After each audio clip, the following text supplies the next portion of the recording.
सन 1947 में मुत्तहिदा हिंदुस्तान तकसीम हुआ, जिसके नतीजे में पाकिस्तान एक अलहदा मुल्क बन गया।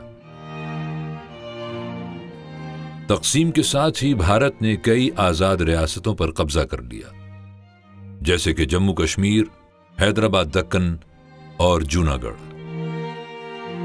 ये बात तो दुनिया जानती है, लेकिन इस बात से कम ही लोग वाकिफ हैं कि रियासतों के अलावा भारत ने पाकिस्तान के नादिर व नायाब और कीमती असासों पर भी कब्जा जमा लिया। ये कहानी है पाकिस्तान की ऐसी ही एक नायाब शहजादी की, जो 75 सालों से भारतीय कैद में है।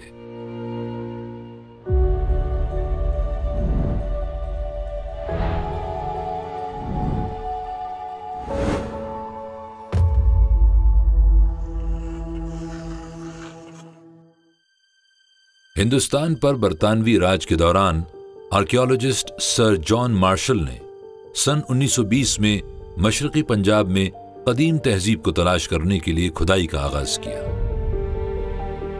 सन 1921 में हड़प्पा शहर की कदीम तहजीब को दरियाफ्त कर लिया गया। इसी तरह के काम का आगाज दरिया सिंध के किनारे सन 1922 में शुरू किया गया। दरिया सिंध के किनारे जिस शहर के आसार दरियाफ्त हुए, उसे दुनिया की अजीम तरीन तहजीबों में से एक करार दिया गया। 20 सितंबर सन 1924 दुनिया में पहली बार बरतानवी अखबार इलस्ट्रेटेड लंदन न्यूज में उस अजीम शहर की तस्वीर और खबर शाया की गई। उस तहजीब को इंडस सिविलाइजेशन का नाम दिया गया। वादी सिंध की तहजीब की जो चीज़ सबसे मुमताज़ है वो ये है कि यहाँ पर बादशाह नहीं हैं, यहाँ मज़हब नहीं है, यहाँ घरूंदे हैं, गलियाँ हैं, मोहल्ले हैं। फिर उन मोहल्लों में आपके वास्ते, आम आदमी के वास्ते पानी फराहम हो रहा है। आपके घर से इस्तेमाल शुदा पानी महफूज तरीके से बाहर निकल के आपकी गलियों को ख़राब किए बगैर।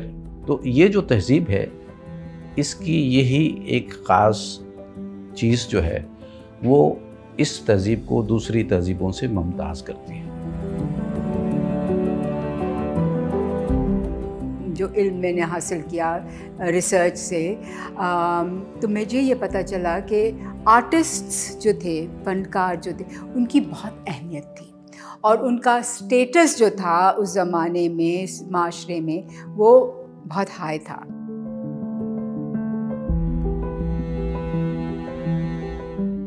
जब मोहनजोदड़ो का हम जिक्र करते हैं तो हमारे ज़हन में एक तस्वर उभरता है। वहाँ से मिलने वाली जो दरियाफ्तें हैं उसमें सबसे ज़्यादा मशहूर चीज़ है प्रीस्ट किंग का मुजस्मा, जो कि स्टेटाइट पत्थर का बना हुआ है और एक उसने शाल ओढ़ी हुई है और हेड बैंड उसने पहना हुआ है। तो ये पूरी दुनिया के अंदर इसने वादी सिंध की तहजीब को रोशनास कराने में एक बड़ा अहम किरदार अदा किया। और दूसरा ये मिलने वाली चीज़ डांसिंग गर्ल है, जो कि एक ब्रॉन्ज का मुजस्मा है। डांसिंग गर्ल के उस कांसी के मुजस्मे को सन 1926 में बरतानवी आर्कियोलॉजिस्ट अर्नेस्ट मैके ने दरियाफ्त किया था। उस ज़माने में मोहनजोदड़ो वग़ैरह के ज़माने में जो कि आपने तो देखा ही होगा कि जो आर्टिफैक्ट्स मिले हैं एक्सकवेशंस में से, ख़ास तौर से इस तरह से जैसे एक है जिसे कहा जाता है the dancing figurine of Mohenjodaro, सिम्बारा भी उसका नाम दिया जाता है। तो उसके जो पोस्चर्स हैं वो पूरे क्लासिकल रक्स के पोस्चर्स हैं। साथ साथ और चीज़ें भी हैं जो रिलीफ्स, स्कल्पचर्स मिलते हैं स्लैब्स के ऊपर, जिसे रिलीफ कहा जाता है। उसमें देखते हैं कि एक इंसान है जो कि ढोल बजा रहा है शायद, फिर उसमें है योगा पोस्चर्स में बैठे हुए, फिर उसमें है कि पाँव ऐसे डांसिंग पोस्चर्स में। तो उस समय जब से रक्स है और उस वक्त मैं समझती हूँ बहुत अहमियत थी इस रक्स की। मोहनजोदड़ो की इस डांसिंग गर्ल के मुजस्मे की लंबाई 10.5 सेंटीमीटर है। इसकी जो सिग्निफिकेंस है ना, सबसे ज़्यादा अहम اس کا پہلو یہ ہے کہ یہ برِ صغیر کے اندر پہلا انسانی مجسمہ ہے جو دھات میں ہمیں ملا ہے. اس سے پہلے ہمیں کوئی انسانی مجسمہ دھات میں نہیں ملتا. ہم نے آج تک اس کی ایک بھی ٹیسٹ نہیں کیا. سب کہتے ہیں جی کانسی ہے کانسی ہے، لیکن آپ ٹریس ایلیمنٹس کر کے تو دیکھیں. مثلاً ایک دھات تو ہے، اچھا وہ کس قبیل کی دھات ہے؟ اس زمانے میں آپ دیکھیں برونز کی ایج کہلاتی ہے. برونز ایج عراق میں بھی رہی، ایران میں بھی رہی، چین میں بھی رہی، مصر میں رہی، ہمارے پاس تھا. لیکن کیا ہمارا برونز ان کے برونز سے کس قدر مختلف ہے؟ کس قدر مماثل ہے؟ کیا فارمولے ہیں؟ فارمولے میں کمی بیشی کیا ہے؟ کس طریقہ کار سے ہم لوگ اس کو بناتے تھے؟ تو یہ ساری چیزیں ابھی تک نہیں جانچی گئیں. دیکھیے میں سمجھتی ہوں کہ ایک تو یہ ہے کہ صرف یہ فیکٹ کہ ایک فگر ہے ڈانسنگ پوسچر میں، اور یہ شاید دنیا کا سب سے پرانا اسکلپچر ہے ڈانسنگ پوسچر کا پوری دنیا میں. دوسری بات یہ کہ یہ میٹل میں ہے، جبکہ موہنجو-داڑو کی زیادہ تر آرٹیفیکٹس ہیں کلے میں یا برک سٹون وغیرہ ان چیزوں میں. میری یہ رائے بنتی ہے کہ شاید اسی وجہ سے کہ وہ بھی یہی چاہتے تھے کہ یہ سروائیو کر جائے اور آئندہ مطلب نسلوں میں یا آئندہ وقتوں میں جو تہذیب ڈیولپ ہوتی ہے اس کو سمجھ میں آئے کہ یہ چیزیں کتنی شروع سے ہی کتنی ان کی اہمیت تھی. سن 1946 میں تقسیم ہند سے پہلے دہلی کے آرٹ میوزیم میں ایک نمائش منعقد ہوئی. اس وقت کے ایک برطانوی آرکیولوجسٹ سر مورٹیمر ویلر لاہور میوزیم سے کچھ تاریخی مجسمے، ڈانسنگ گرل اور کنگ پریسٹ کو دہلی آرٹ میوزیم نمائش میں لے گئے. اس نمائش کے اگلے سال ہی ہندوستان تقسیم ہو گیا اور پاکستان ایک الگ ملک بن گیا. اس پر طرفہ تماشا یہ ہوا کہ پارٹیشن کے بعد بھارت نے ان تاریخی مجسموں کو پاکستان واپس بھیجنے کے بجائے انہیں اپنا قومی اثاثہ بنا لیا. اس وقت بہت جلدی کا سماں تھا، کوئی بڑی زبردست پلاننگ نہیں ہو سکی تھی، تو کمیٹیاں بنا دی گئیں کہ بھائی ان دونوں ملکوں کے بیچ میں چیزوں کا بٹوارا بھی ہوگا. مسلم افسران جو تھے وہ ممبر بنا دیے گئے، پاکستان کی طرف سے چیزوں کا حساب کتاب کریں گے، اور ہندو افسران جو تھے ان کو لگا دیا گیا کہ وہ ہندوستان کی طرف سے نمائندگی کریں گے. اس میں کنگ پریسٹ اس طرف کو آ گیا اور ڈانسنگ گرل انڈیا کو چلی گئی. سن 1947 کی تقسیم کے بعد پاکستان نے کئی سر توڑ کوششیں کی کہ بھارت سے اپنے تاریخی ورثے کو وطن واپس لایا جائے، لیکن بھارت نے صاف انکار کر دیا.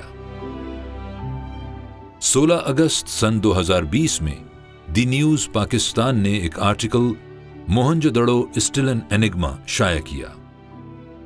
اس آرٹیکل کے مطابق سن 1971 پاک بھارت جنگ کے بعد ایک موقع ایسا بھی آیا تھا جب ڈانسنگ گرل کو پاکستان لایا جا سکتا تھا. اندرا نے آفر دی کہ ان دونوں اسٹیچوز میں سے ایک آپ لے لیں، پاکستان کو ہم دے دیتے ہیں. اور بھٹو صاحب نے کہا یہ جاتا ہے کہ بھٹو صاحب نے پریسٹ والا اسٹیچو کے لیے آپٹ کیا اور ڈانسنگ فگرین کے لیے نہیں کیا.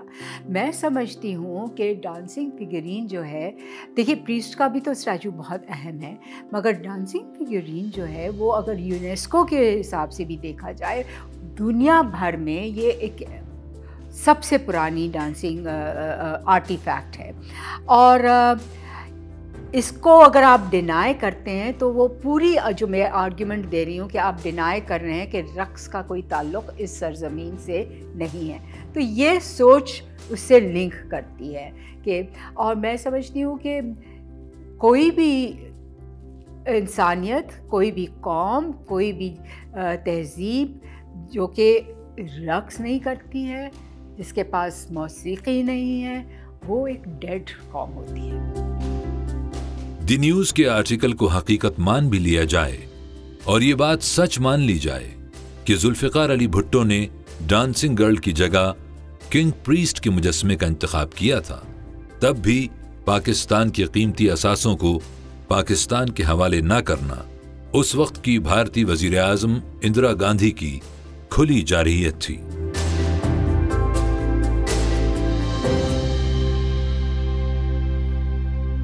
प्ले कार्ड के ऊपर लिख के काबुल म्यूजियम के बाहर उसको हैंग कर दिया था और उसके ऊपर जो चीज़ लिखी हुई थी वो ये लिखा था कि if your culture is alive then the nation is alive. मैं समझती हूँ कि मज़हब तो आपकी आइडेंटिटी का एक हिस्सा होता है। आपकी आइडेंटिटी बहुत सारी चीज़ों से बनती है, आपकी ज़ुबान है, आपकी लिबास है, आपका रहन सहन है, खाना पीना है, और मौसीकी और रक़्स और थिएटर और फन है।